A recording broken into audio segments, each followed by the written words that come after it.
안녕하세요. 작가와 문학에 대해 소개하는 써니제이입니다. 유익하시다면 구독과 좋아요 눌러주세요. 오늘의 문학은 서유기입니다. 옛날 아주 먼 옛날 신비한 일들이 저절로 일어나던 무렵입니다. 이 세상이 하늘과 땅으로 나누어지면서 동서남북으로 4개의 큰 대륙이 생겼습니다. 동쪽 바다 건너편 화과산이라는 산이 솟아 있었는데 1년 내내 꽃이 피고 열매가 무성한 아름다운 모습이었습니다. 화과산 산꼭대기에는 커다란 바위가 우뚝 솟아 있었습니다. 그런데 어느 날 마치 암탉이 달걀을 낳듯이 바위가 돌 알을 낳았습니다. 돌 알은 한참 동안 가만히 있다가 알 껍데기를 깨고 나오는 병아리처럼 쩍 소리를 내더니 돌 원숭이 한 마리가 나타났습니다. 돌 원숭이는 태연하게 사방을 살피더니 동서남북을 향해 넙죽 절을 했습니다. 그때 돌 원숭이의 두 눈에서 금빛 광채가 나와 하늘 한가운데로 뻗어 올라갔습니다. 하늘나라의 옥황상제와 신하들은 깜짝 놀랐습니다. 옥황상제는 천리안과 순풍을 시켜 무슨 일이 있는지 알아오라고 했습니다. 천리안은 천리 밖을 내다볼 수 있는 장수였고 순풍은 천리 밖의 소리를 들을 수 있는 장수였습니다. 돌 원숭이의 눈에서 광채가 나왔다고. 그냥 두어라. 땅의 일이라면 우리 하늘이 다 보고 있으니 간섭할 필요가 없다. 돌 원숭이는 날마다 놀기만 했습니다. 원숭이들은 물놀이를 하다가 이 물이 어디서 오는지 궁금했습니다. 골짜기를 따라 한참 올라가다가 끝에 다다르자 갑자기 우렁찬 소리를 내는 폭포가 나타났습니다. 우와, 저 폭포 뒤에는 뭐가 있지? 저기에 다녀오면 우리의 왕이 될 자격이 있는데 말이야. 겁쟁이들아, 잘 봐. 내가 간다. 돌원숭이는 폭포로 뛰어들었습니다. 폭포를 지나가자 고요한 곳에 쇠다리가 놓여 있었고 다리를 건너니 동굴처럼 생긴 바위 집이 있었습니다. 그곳엔 화가산 수렴동이란 글씨가 새겨진 돌 기둥이 있었습니다. 동굴 안에 들어간 돌원숭이는 눈이 휘둥그레졌습니다. 궁궐은 매우 넓고 비와 바람을 막아주는 아늑한 공간이었습니다. 그날부터 화가산 원숭이들은 폭포수 안에 있는 수렴동에 모여 살게 되었습니다. 이제부터 내 이름은 훌륭한 원숭이 임금님이란 뜻을 가진 미후왕이야. 왕이 된 원숭이는 전처럼 놀지 않고 어떻게 하면 원숭이들이 즐겁고 편하게 살 수 있을지를 궁리했습니다. 신하들은 여느 때처럼 잔치를 벌이고 있을 때 미후왕은 오직 눈물을 흘리고 있었습니다. 왜 슬퍼하세요? 지금은 이렇게 즐겁게 웃고 있지만 언젠가는 늙으면 죽을 것이 아니냐. 삶이란 얼마나 허무하고 슬픈 것인가. 임금님, 나이가 아무리 많아도 죽지 않은 이들이 있사옵니다. 부처님과 신선들은 염라대왕께 끌려가지 않는다고 들었습니다. 그들은 원숭이가 아니고 인간이라고 불리는 존재들입니다. 남쪽에 있는 남선부주의 산속에 산다고 들었습니다. 그래? 그럼 내일 당장 신선을 찾아가서 영원히 죽지 않고 사는 법을 배워서 돌아오겠다. 며칠이 지나 남쪽 섬 바닷가에 닿았습니다. 섬 사람들은 미후왕을 보자 기겁을 하고 달아났습니다. 미후왕은 맨 뒤에 가는 사람을 붙잡은 다음 그가 입고 있는 옷을 빼앗아 입었습니다. 신선을 만나려면 사람처럼 보이게 옷을 입어야 했던 것입니다. 그리고 사람들이 하는 말과 행동을 하나씩 배웠습니다. 이젠 나도 제법 사람처럼 보이겠지? 신선이 있는 곳을 아시오? 하지만 누구도 신선이 있는 곳을 몰랐습니다. 안 되겠다. 이번엔 서쪽으로 가봐야지. 영감님, 신선처럼 보이시는데 저에게 술법을 좀 가르쳐 주십시오. 아이고, 저는 신선이 아닙니다. 신선이라면은 이 산 위에 살고 있는 흰 수염이 나 있는 노인이라오. 보리조사라는 분이요. 저는 동쪽 섬에 있는 화가산에서 왔습니다. 보리조사님을 찾기 위해 거의 10년이나 되는 긴 세월을 보냈습니다. 네 부모는 어떤 사람인고? 전 돌에서 태어났기 때문에 부모가 누군지 모릅니다. 전 그저 미후왕이라고 불립니다. 이제부터 널 제자로 받아주마. 그리고 앞으로 네 이름은 손오공이라고 부르겠다. 손오공, 감사합니다. 손오공은 다른 제자들과 함께 글을 배우고 말, 청소, 밭농사까지 부지런히 열심히 수행했습니다. 어느덧 7년이란 세월이 흘렀습니다. 스승님, 제가 꼭 배우고 싶은 것은 오래 살 수 있는 비법입니다. 불로장생 말입니다. 보리조사는 단상에서 내려오더니 난데없이 몽둥이로 손오공의 머리를 3번 내리쳤습니다. 그리고는 뒷짐을 지고 말없이 안채로 들어가 버렸습니다. 내 머리를 스승님이 3번 내리친 것은 삼경, 즉 한밤중에 오라는 거야. 그리고 뒷짐을 지신 것은 뒷문으로 살짝 오라는 뜻이지. 오공아, 기특하게도 내 뜻을 알아차렸구나. 보리조사는 손오공에게 불로장생의 비법을 가르쳐 주었습니다. 손오공은 매일 특별한 지도를 받으면서 여러 가지 술법을 익혔습니다. 그렇게 3년이 금방 지났습니다. 오늘은 너에게 앞으로 닥칠 3재, 즉 3가지 재난을 막는 술법을 가르쳐 주겠다. 앞으로 500년 뒤 벼락이 네 몸에 떨어져 가루가 되는 것이 첫 번째. 그 후로 500년이 지나면 네 몸에 불이 붙어서 재가 되는 것이 두 번째. 마지막 3번째 재난은 폭풍으로 네 몸이 가루가 되어 날아가는 것이다. 스승님, 3재를 막을 수 있는 방법을 알려주세요. 알았다. 대신 아무도 모르게 해야 한다. 보리조사는 다시 3년에 걸쳐 손오공에게 최고의 도수를 가르쳐 주었습니다. 그러던 어느 날 다른 제자들이 손오공을 떠보았습니다. 여러 가지 모습으로 변신할 수 있어? 거짓말이지? 참다 못한 손오공이 소나무로 변신했습니다. 아, 스승님이 아무도 모르게 하라고 하셨는데? 어리석은 오공아, 네 재주를 보였기 때문에 이젠 너를 시기하고 미워하는 친구들이 생길 것이다. 앞으로 네 몸에 위험한 일이 생길 수도 있고 나에게도 해가 되는 일이 생길 수 있으니 그 전에 어서 떠나도록 해라. 네가 어딜 가든 올바른 일만 하면 내게 은혜를 갚는 것으로 생각해. 어서 떠나. 손오공은 마음이 아팠지만 구름을 타고 고향으로 돌아갔습니다.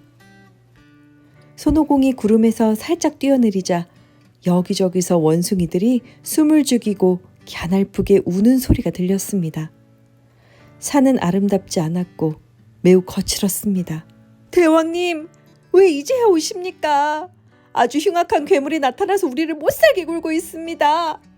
북쪽에 살고 있는 혼세마왕이란 놈입니다. 혼세마왕은 손오공이 나타났단 말을 듣고 쇠로 만든 갑옷, 쇠로 만든 투구로 무장한 채 긴 칼을 뽐내면서 나왔습니다. 그러자 손오공은 털을 한 줌 뽑아 입김으로 훅 불었습니다.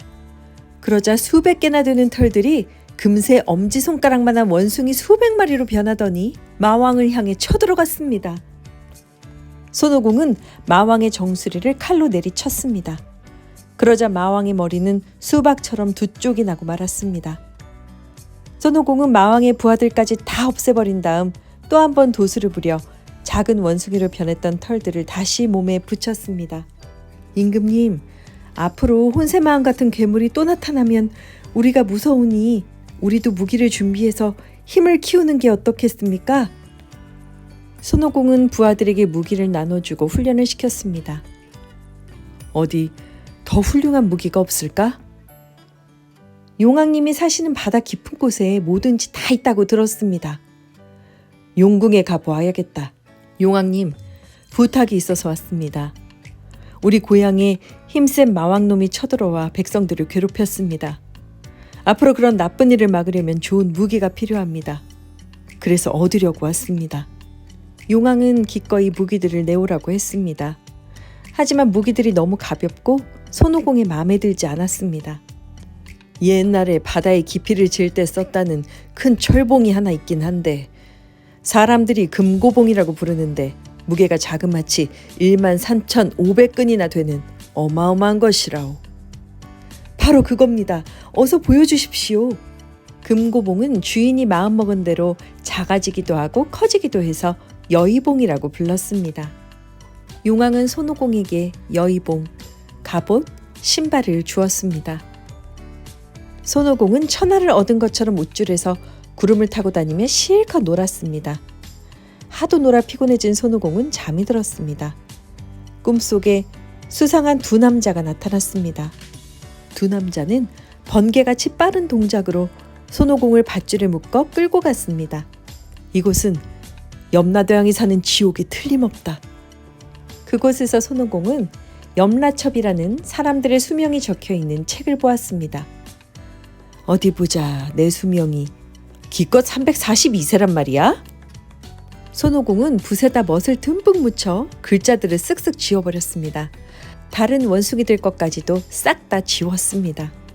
그리고는 여의봉을 이용해서 지옥문을 부수고 달아났습니다. 하늘나라 대궐에서는 옥황상제가 여러 신하들과 심각한 회의를 하고 있었습니다. 그때 손오공이 지옥에 와서 염라첩을 까맣게 칠해놓고 도망갔다는 편지를 받았습니다. 태백금성이라는 노인 나아가 옥황상제한테 말했습니다. 손오공한테 보잘것없는 직책을 하나 주어서 적당히 구슬리면 손오공이란 놈은 기분이 좋아져서 못된 장난을 하지 않을 겁니다. 그럼 그렇게 하라. 하늘나라로 올라간 손오공은 하늘에 있는 천마를 1000마리나 돌보는 일을 하게 되었습니다. 그러던 어느 날 하늘나라에서는 손오공을 환영하는 잔치가 열렸습니다. 1000마리의 천마를 돌보는 내 벼슬은 어느 정도 높은 것이지? 지금 손영이 하고 있는 일은 무슨 일이지 뭐요. 제일 하찮은 자리요. 손오공은 화가 잔뜩 나서 여의봉을 휘두르면서 화가산으로 내려와 버렸습니다. 이때 머리에 뿌리 하나 쫑긋 솟은 도깨비같이 생긴 귀신이 나타났습니다. 신선처럼 도술이 뛰어난 미호왕께 옷을 한 벌 드리려고 왔소이다. 이제부터 하늘과 꽃 같은 직위의 사람이란 뜻으로 나를 제천대성이라 부르게 할 테다. 옥황상제는 하늘나라의 군사를 땅으로 보냈지만 모두 손오공에게 당하고 말았습니다. 저 손오공이란 놈은 제가 보기엔 바보입니다. 실제로는 어떻든 그저 저를 훌륭하다고 칭찬해주면 무조건 좋아하는 단순한 놈이지요. 그러니 그가 원하는 대로 제천대성이라고 인정하면 어떻겠습니까? 그렇게만 한다면 그놈도 다신 덤비지 않을 겁니다. 괜히 군사들 고생시키는 것보다 그 편이 낫다고 생각되옵니다. 옥황상제도 그 의견을 받아들였습니다. 난 진짜 제천대성이다! 제천대성이 된 손오공이 하는 일은 신선들의 복숭아 밭인 반도원을 감독하고 지키는 것이었습니다. 신선들의 복숭아 나무는 모두 합쳐 3600그루였습니다. 그 나무들은 3000년, 6000년, 9000년 만에 한 번씩 열매가 열리는 것이라 그 열매를 먹으면 신선이 되었습니다. 늙지도 않고 죽지도 않으며 영원히 살 수 있는 신비스러운 나무였습니다. 손오공은 복숭아를 먹어보고 싶은 마음이 나날이 간절해졌습니다. 그러다가 그만 배가 부르도록 실컷 복숭아를 따먹었습니다. 배가 부른 손오공은 잠이 솔솔 왔습니다. 그래서 작은 복숭아 애벌레로 변신해서 복숭아 나무 위에 올라가 낮잠을 잤습니다.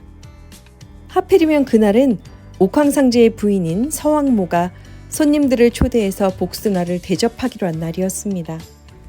7명의 선녀가 바구니를 들고 복숭아 밭에 왔습니다. 이상하다. 잘 익은 복숭아들이 다 사라져버렸잖아. 귀한 손님들이 오시는 자리에 나는 초대를 못 받았다고? 화가 난 손오공은 선녀들에게 돌처럼 굳어라 하는 주문을 외워 꼼짝도 못하게 해놓았습니다. 그리고는 서왕모의 궁전으로 달려갔습니다. 아직 손님이 한 명도 와 있지 않았습니다. 세상에, 이런 귀한 음식은 처음 보는데? 손오공은 진귀한 요리들을 보고 넋이 빠졌습니다. 용의 간, 곰 발바닥, 상어 지느러미 등 없는 것이 없었습니다. 게다가 술독에는 향기로운 술이 철철 넘쳤습니다. 에이, 못 참겠다. 손오공은 털을 한 줌 뽑아서 요리사들에게 훅 날려보내자 요리사들은 금방 깊은 잠에 빠졌습니다. 손오공은 마음 놓고 음식을 다 먹어치웠습니다. 엉망이 된 잔치상을 보고 손오공은 덜덜 떨면서 화가산으로 도망을 쳤습니다. 옥황상제의 군사들은 손오공을 잡지 못했고 이를 쳐다보던 태상노군이 옥황상제에게 말했습니다. 제가 손오공을 잡아보겠습니다. 태상노군은 팔에 끼고 있던 팔찌를 뽑아 하늘 아래로 던졌습니다. 팔찌는 환한 빛을 내뿜으면서 손오공의 머리 위에 쓰여졌습니다. 아니 이게 뭐야? 옥황상제의 명령을 받은 신하들은 손오공의 몸을 칼로 쳤지만 베어지지 않았습니다. 이미 하늘나라 복숭아를 실컷 먹고 신선주까지 마신 손오공은 신선과 같은 몸이 되어버렸기 때문입니다. 신선들의 약을 볶는 가마솥 아궁이 속 밑에 넣으면 약이 다 될 무렵 자연히 재가 될 것입니다. 손오공은 바람구멍 옆에 숨어서 연기 때문에 눈이 매운 것을 꼭 참고 견뎠습니다. 그렇게 49일이 지났습니다. 태상노군이 아궁이의 문을 열자 손오공은 튀어나와 옥황상제에게 갔습니다. 이젠 서쪽의 천축나라에 있는 석가열애님의 힘을 빌릴 도리밖에 없다. 옥황상제의 부름을 받은 석가열애는 두 제자 안한과 가섭을 데리고 하늘나라를 찾아왔습니다. 석가열애는 옥황상제를 따스하게 위로해 주었습니다. 이때 손오공이 나타나서 하늘나라를 차지하려 한다며 신선의 도수를 배운 자기에게는 땅 위는 좁고 갑갑해서 넓은 하늘나라에 살 것이라는 것이었습니다. 옥황상제님은 1750겁이란 긴 세월 동안 돌을 닦은 끝에 지금 상제의 자리에 오르셨다. 한 겁이 몇 년을 말하는 줄 아는가? 한 겁은 12만 9,900년을 말하는 것이다. 얼마나 오랜 세월 동안 수양하셨는지 알겠지? 자네가 구름을 타고 내 손바닥을 벗어날 수 있다면 옥황상제께 잘 말씀드려 하늘나라를 물려주도록 하지. 손오공은 구름을 타고 하늘 끝까지 올라갔습니다. 그리고 자신의 털을 뽑아 제천대성 여기에 오셨다 가셨노라 라는 글을 적었습니다. 석가열애는 손바닥을 펴서 손오공이 글씨를 새긴 자신의 가운데 손가락을 보여주었습니다. 그러자 천하의 콧대 높은 손오공도 뒤로 넘어갈 만큼 놀랐습니다. 석가열애는 손바닥을 오므려 손오공을 꽉 쥔 다음 저 멀리 내동댕이 쳤습니다. 그리고 5개의 손가락을 본떠 오행산이라는 바위를 만들어 놓았습니다. 그 오행산 안에 손오공은 갇혔습니다. 석가열애는 주위의 토신들에게 이렇게 말했습니다. 앞으로 500년 동안 저 원숭이를 여기에 가둘 것이니 그가 배고프다면 쇠구슬을 먹이고 목이 마르다면 쇠물을 먹여라. 그래서 죄를 뉘우칠 때가 되면 누군가가 구해주러 올 것이다. 어느덧 손오공이 오행산에 갇힌 지 500년이 지났습니다. 석가열애는 여러 제자들을 모아놓고 이야기를 했습니다. 지금 먼 동쪽에 있는 당나라에 성질이 사나워 나쁜 짓을 서슴없이 저지르는 사람이 많다. 아무래도 어리석음을 깨우쳐주려면 불경을 전해야겠다. 당나라에 가서 훌륭한 사람을 찾아 우리 천축나라로 불경을 가지러 올 수 있게 해보아라. 이때 관세음보살이 당나라에 가서 불경을 가지러 올 만한 훌륭한 사람을 골라보겠다고 했습니다. 그럼 훌륭한 스님을 찾거든 금실로 술을 놓은 가사와 지팡이를 전해주시오. 그러면 서천까지 무사히 올 수 있다오. 그리고 이 3개의 금고리는 그 스님의 제자가 될 괴물에게 씌우게 하시오. 그럼 꼼짝 못하고 스님의 말을 잘 듣게 될 것이오. 관세음보살은 제자인 해안과 함께 당나라로 떠났습니다. 관세음보살이 유사하라는 큰 강을 건널 때 갑자기 파도가 치더니 쩍 갈라졌습니다. 그러더니 허리에 사람의 해골 9개를 찬 시커먼 괴물이 나타났습니다. 해안이 괴물을 지팡이로 막으며 소리쳤습니다. 난 관세음보살님의 제자인 해안이다. 어째서 관세음보살님께 덤비느냐? 관세음보살님, 전 지난날 하늘에서 관리로 있던 몸인데 죄를 짓고 내려와 죄값을 치르고 있습니다. 부디 이 불행한 몸을 구원해 주십시오. 머지않아 천축으로 불경을 가지러 오는 사람이 강을 건널 때 함께 천축으로 따라오면 너의 죄는 없어질 것이다. 이제부터 새로운 삶을 시작할 네 이름을 사우정이라고 지어주마. 다시 길을 떠난 관세음보살은 산기슭에서 또 다른 괴물을 만났습니다. 얼굴 생김새가 돼지를 닮은 이 괴물은 쇠갈퀴처럼 생긴 무기를 들고 덤볐습니다. 해안과 괴물이 서로 싸우고 있을 때 관세음보살은 구름 위에 올라가 아름다운 연꽃을 날려보냈습니다. 보살님, 몰라뵈어 죄송합니다. 부디 저를 살려주십시오. 전 하늘에 있는 은하수의 대장이었는데 죄를 지어 이런 괴물로 변했습니다. 부디 불쌍한 이놈을 구해주세요. 천축으로 가는 스님이 이곳을 지나갈 때 같이 따라가도록 해라. 그러면 자연히 죄를 씻게 될 것이다. 새로운 인생을 위해 네 이름을 저 오능이라고 지어주마. 관세음보살과 해안은 또 길을 가는데 이번에는 공중에 매달려 고통받고 있는 용을 만났습니다. 관세음보살은 용이 눈물을 흘리자 구해주었습니다. 너의 죄를 벗어나려면 불경을 가지러 가는 스님이 타고 갈 말이 되도록 해라. 그렇게 하면 너는 곧 죄를 벗을 것이다. 어느덧 오행산에 도착한 관음보살은 손오공을 발견했습니다. 손오공은 바위 사이에 꼭 끼어서 꼼짝도 못했습니다. 관세음보살님, 제발 500년 동안 갇혀있는 절 구해주세요. 지금 나는 당나라로 가서 불경을 가지러 올 사람을 찾아야 한다. 그 사람이 이곳을 지나갈 때 그 사람의 제자가 되어 천축으로 오너라. 그렇게 하면 죄를 씻게 될 것이다. 당나라의 수도인 장안에서는 큰 법회가 열리고 있었습니다. 그날은 현장법사가 법회를 하고 있었는데 관세음보살과 해안은 거지로 분장하여 석가열애한테 받은 가사와 지팡이를 들고 팝니다 하고 외쳤습니다. 그러나 값이 너무 비싸서 사람들은 사질 않았습니다. 마침 곁을 지나던 궁궐의 관리가 두 사람을 태종에게 데려갔습니다. 가사는 5,000냥이고 지팡이는 2,000냥이라 했소. 마침 내가 현장법사란 스님을 모셔왔는데 선물로 드리고 싶소. 현장법사님이라면 그냥 드리겠습니다. 두 사람은 가사와 지팡이를 놓아두고 사라졌습니다. 관음보살은 현장법사의 설법을 듣다가 그의 인품을 알아보기 위해 일부러 큰 소리로 끼어들었습니다. 스님의 설교는 석가열의 진짜 불경이 아니오. 이왕이면 진짜 부처님 말씀인 대승불법을 배워 많은 사람들을 깨우치는 것이 어떻겠소? 초라한 거지 중이 관음보살인 줄 모르면서도 현장법사는 공손히 절을 했습니다. 제가 본래 배움이 모자라 소승불법도 제대로 깨우치지 못했습니다. 부디 대승불법을 가르쳐 주십시오. 그러자 갑자기 영롱한 오색구름이 몰려들더니 거지중은 본래 관음보살로 변했습니다. 많은 사람들을 깨우치고 죽은 사람을 극락으로 이끌어줄 대승불법을 배우려면 여기서 멀리 떨어진 서천에 가야 한다. 오직 믿음이 깊은 사람만이 불경을 가져올 수 있다. 관음보살은 이 말을 남기고 해안과 함께 구름을 타고 사라졌습니다. 삼장법사는 멀고도 험한 여행길에 올랐습니다. 어느덧 오행산을 지나가게 되었습니다.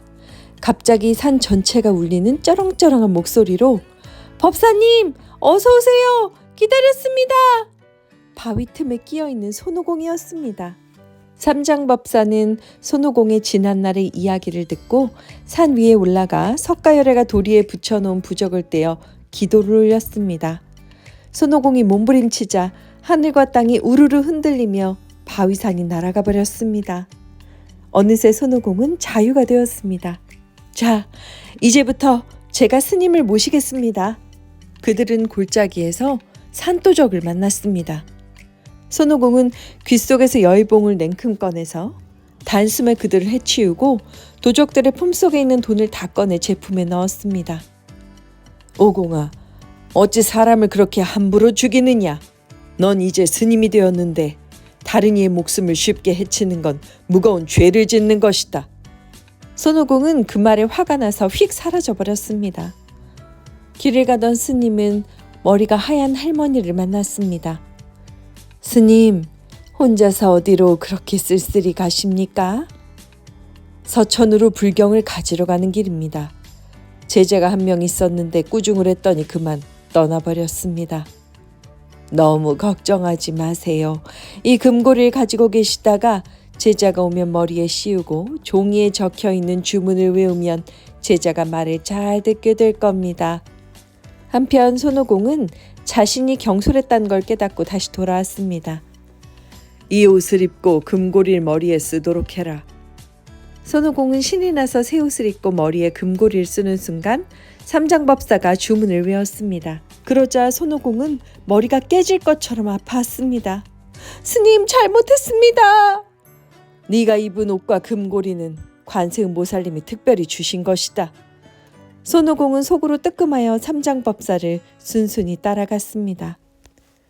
그런데 어느 순간 안개가 자욱하게 끼더니 눈앞이 캄캄해졌습니다. 말이 사라졌다. 커다란 용이 말을 금방 잡아먹고는 트름을 하고 있었습니다. 아니, 이놈이 감히 스승님의 말을 잡아먹어? 손오공은 화가 나서 여의봉을 휘두르며 용과 싸우기 시작했습니다. 때마침 지나가던 관세음보살님이 손오공을 발견했습니다. 용을 향해 훅 하고 따뜻한 입김을 불어넣자 용은 늠름한 하얀 말로 변했습니다. 삼장법사는 용이 변한 말을 타고 손오공과 길을 떠났습니다. 그들은 고가장이라는 마을을 지나게 되었습니다. 이 마을에 사는 사람들의 성이 고가가 많아서 그런 이름이 붙은 것이었습니다. 주인장, 오늘 하룻밤 여기서 자게 해주시오. 오늘 밤은 마귀 사위가 와서 안 됩니다. 제게는 딸이 하나 있는데 3년 전에 오능이란 사위를 보았습니다. 착실하고 싹싹해서 좋은 청년인 줄 알았더니 차츰 본색을 드러내면서 얼굴도 돼지처럼 변하지 않겠습니까? 게다가 바람을 부르고 구름도 탈 줄 아는 능력을 가진 마귀였지 뭡니까? 손오공은 자신이 이 일을 맡을 것이라며 주인의 딸로 변해 캄캄한 방 안에 들어 누워 있었습니다. 이윽고 바람 소리가 나더니 마귀가 나타났습니다. 그때 손오공이 여의봉을 꺼내 마귀를 두들겨 팼습니다. 마귀는 허둥지둥 도망을 가서는 깊은 산의 동굴에 틀어박혀 나오질 않았습니다. 손오공, 화가산에 가만히 엎드려 있지 않고 왜 나와서 난리를 치느냐? 난 이래봬도 관세음보살님의 가르침을 듣고 천축으로 불경을 가지러 가는 중이다. 그럼 나도 그 스님을 만나러 가게 해줘. 나도 관세음보살님의 가르침을 받았어. 손오공은 괴물을 데리고 삼장법사에게 갔습니다. 내 이름을 발개라고 지어주마. 그리고 손오공을 형님으로 모셔라.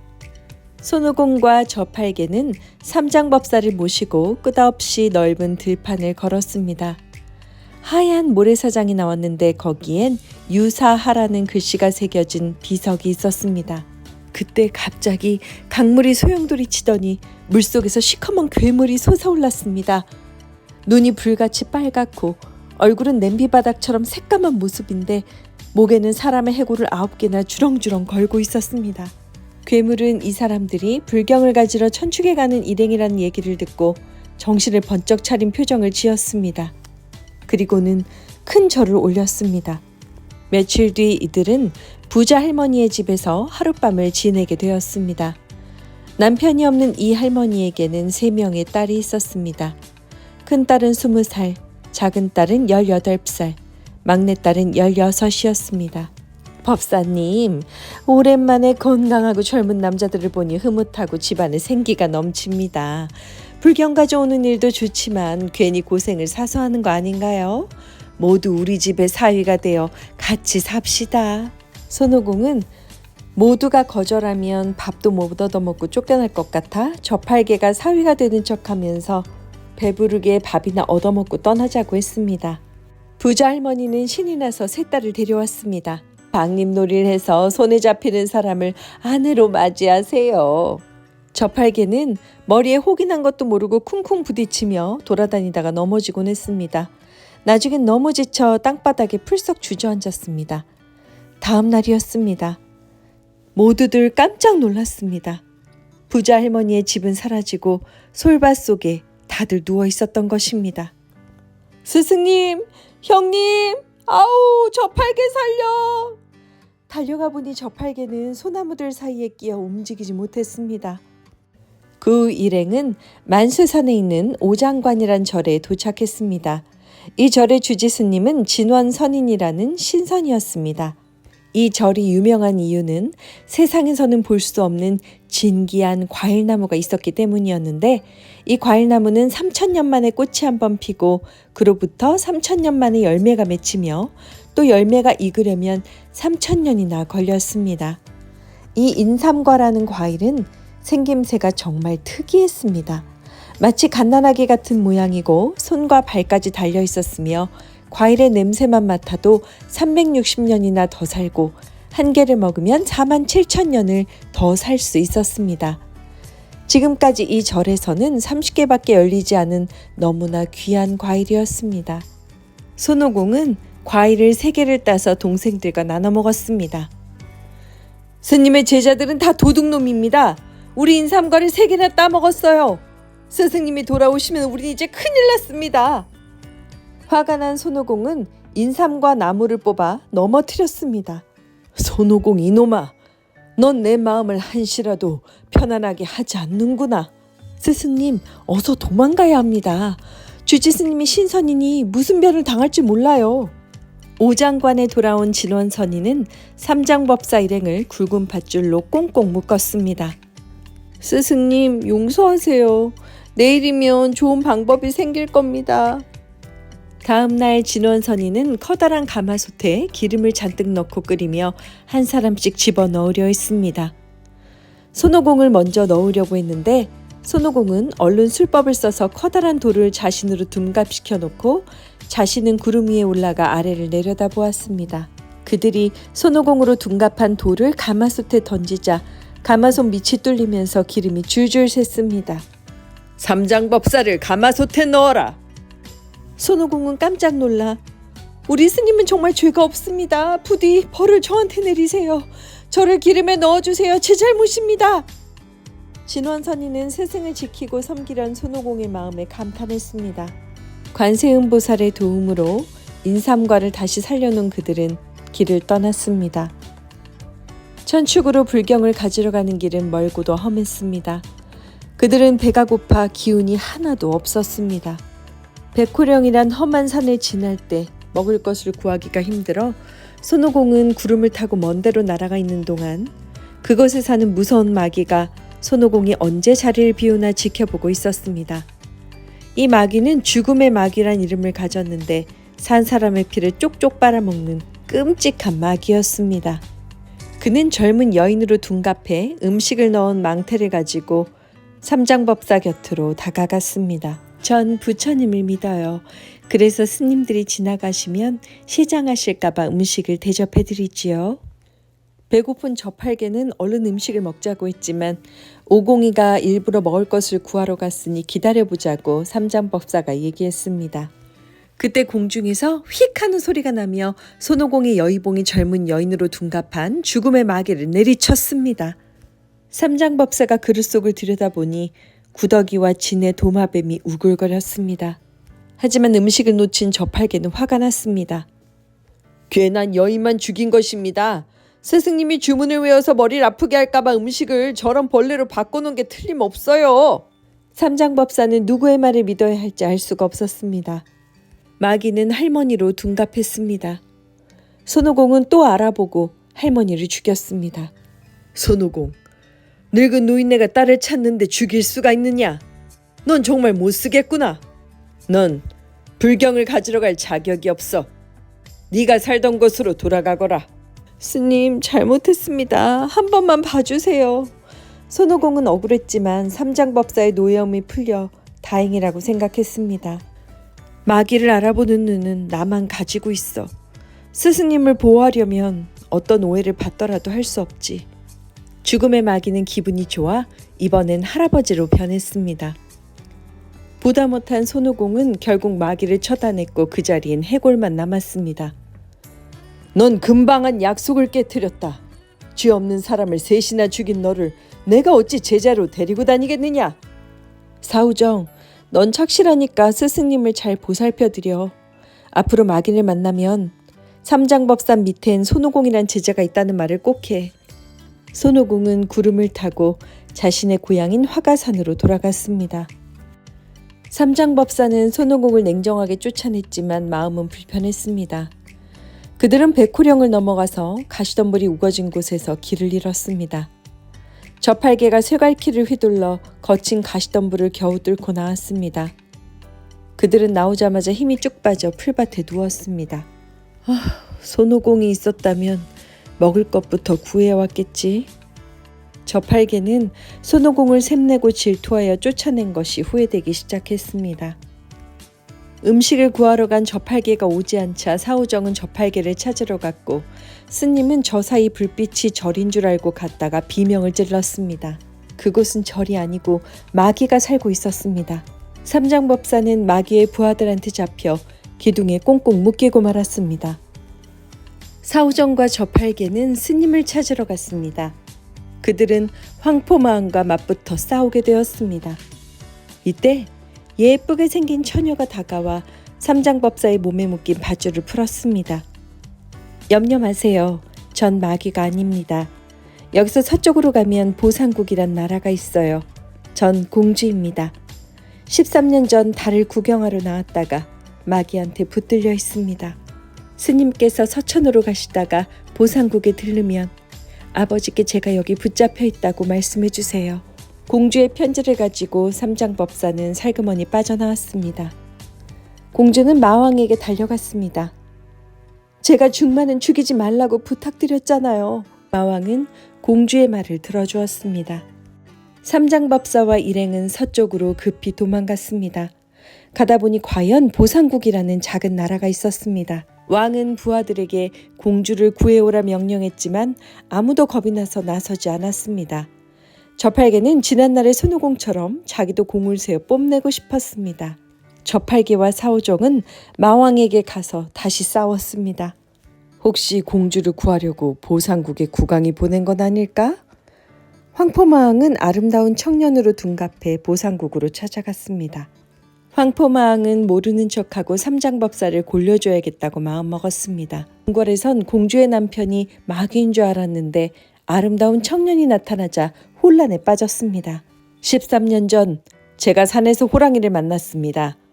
호랑이는 공주를 등에 업고 내려오다 절 보고 무서워 달아났죠.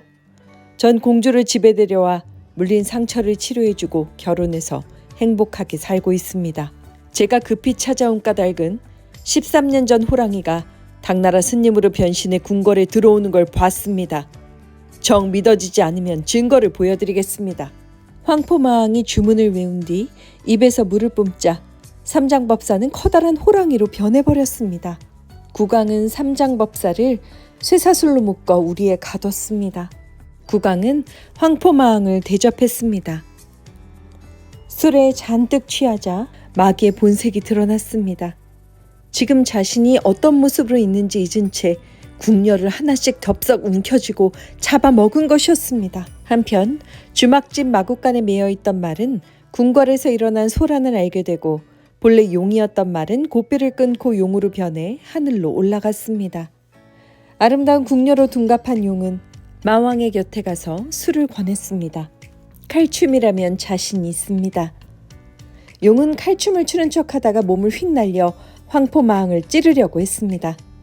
마왕은 얼른 피하더니 촛대를 던져 용을 맞췄습니다. 용이 머뭇거린 순간 마왕은 구름을 타고 날아갔습니다. 마왕과 싸우다가 낮잠을 자던 저팔계는 보상국에 돌아왔습니다. 혼자 해결할 능력이 없는 저팔계는 급히 화가산으로 손오공을 찾아갔습니다. 단숨에 쳐들어간 손오공은 우선 사오정을 구한 다음 술법을 써서 공주의 모습으로 변했습니다. 그리고 공주의 두 아들이 죽은 것처럼 꾸며 마왕이 돌아오게 만들었습니다. 사오정과 저팔계란 두 놈이 나타나서 우리 아들을 잡아가 죽였답니다. 가슴이 너무 아파서 금방 죽을 것만 같아요.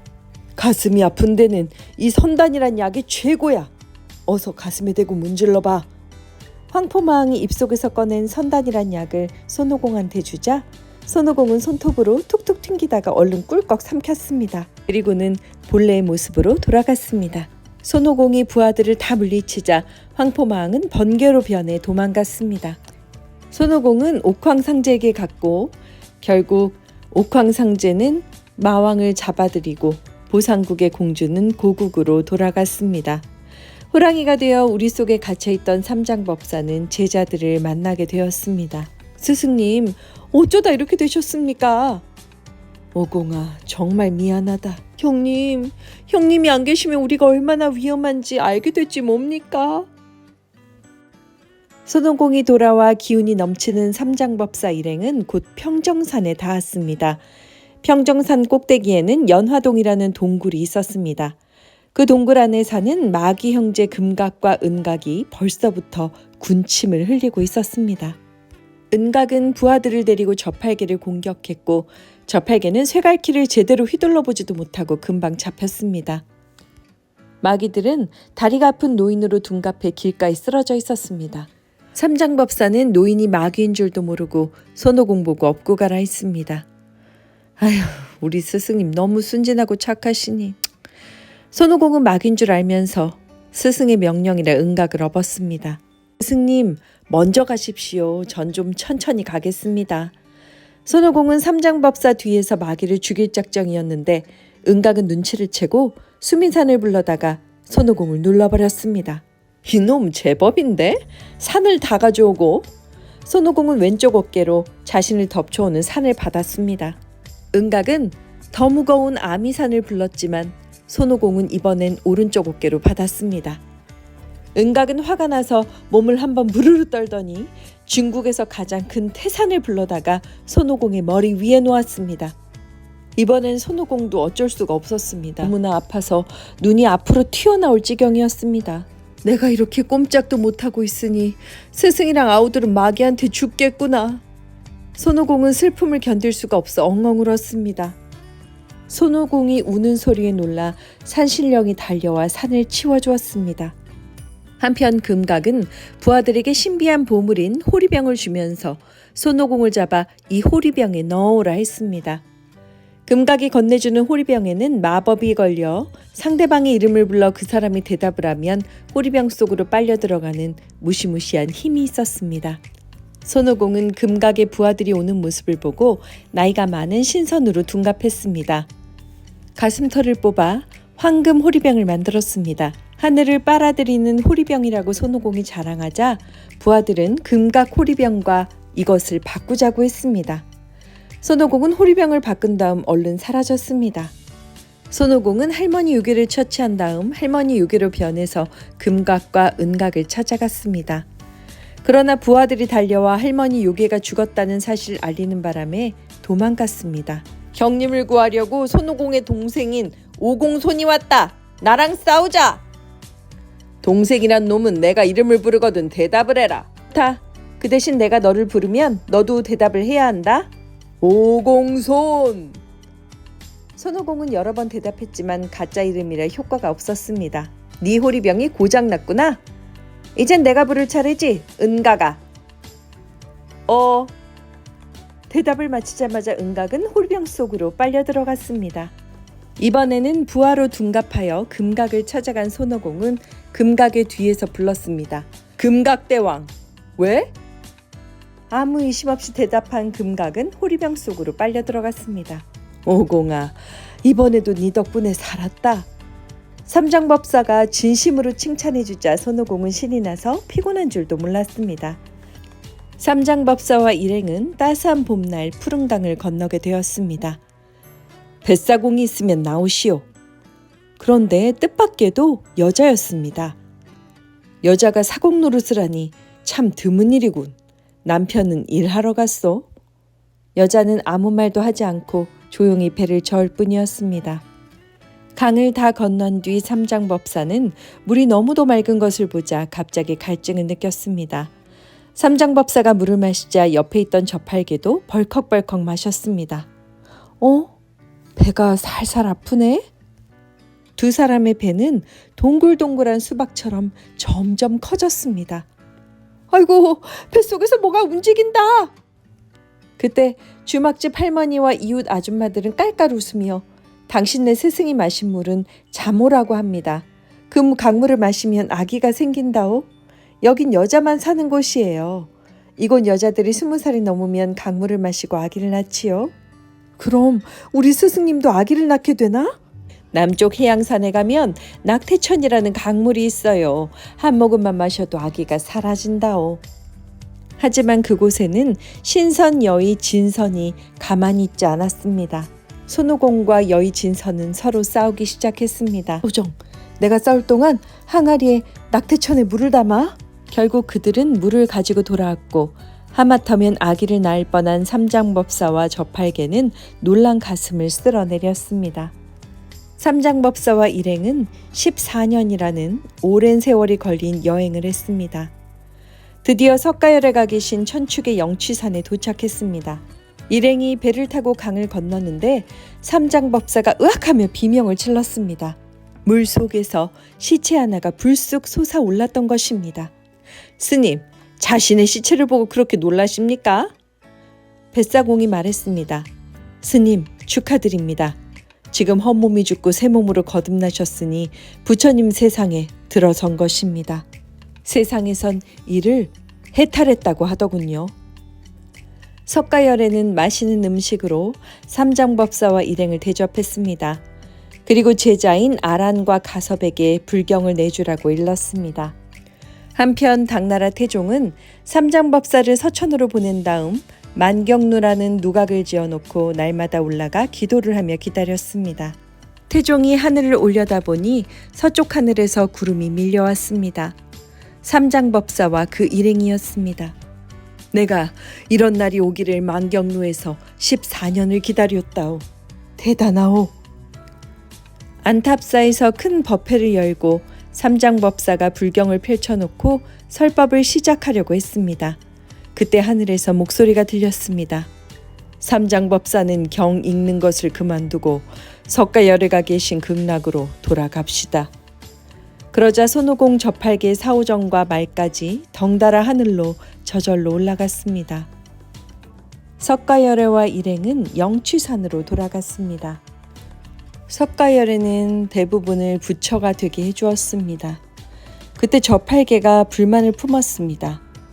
왜 저만 미워하시는 겁니까? 왜 저만 부처가 안 되게 해주십니까? 넌 배가 항상 커서 먹는 것을 좋아하지 않느냐.